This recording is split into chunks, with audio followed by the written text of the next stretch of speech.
hirap naman nun. Sabagay, yung pangalawa, matagal na yun. Haha! Eto na naman ako. Ang aking mga kasama. Hi po. Hi po. Jester Leander. Ano ba? Hello po! Hello! Jesus Kalupitan. Dede! Tomo! May kwento ako sa Tomo na yan. Pukin ng inakala. Ito ay ang aming Balagbag Day Hike. Wala ng Pilipinas. At wala pa po ang tulog. Para sa ito, mga hirap. Boys talent lang. Pa-excuse sandali, Jean. Kukain ko lang landscape. Bakit? Sunin mo. Gago, pag kinuha mo, wala na yan. Kaya nga. Pare, Kukuha balik ko mo lang ah. ng video. Pakibalik lang ah. Babalik ko mamaya. Promise. Pakilinis na rin pagkatapos. Ito yung balagbag basag day hike.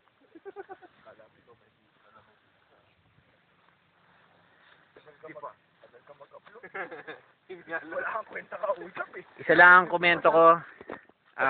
Maraming climber kanina kaming nakasalubong. Di sila marunong mag-practice ng LNT. Sa mga taong umakit dito kanina. Pasensya na kayo. Mukha kayong mababait na tao. Pero kung kayo yung mga mountaineer, tunay na mountaineer, nabubulok yan. So acceptable yan. Pero yung mga plastic.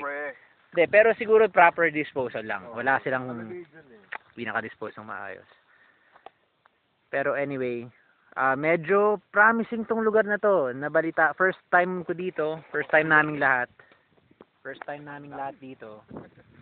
Promising, balita namin merong traverse to Montalban. Subalit, hindi namin sure. Natapwat. Hindi namin sigurado ang travel, yung sasakyan doon. Balita namin daw, aangkas kami sa anong sabing sasakyan? Sa truck daw. Sa truck, dump truck. So siguro next time pwede siyang i-day hike to Montalban. So bababa na kami. Sa next shoot titingnan namin yung maliit na waterfall sa sinasabi nila na sobrang liit lang daw. Kuya Empoy, sayang pag-uwi mo puntaan natin to. Napakalapit. Ayun yung city. Side trip Trinoma.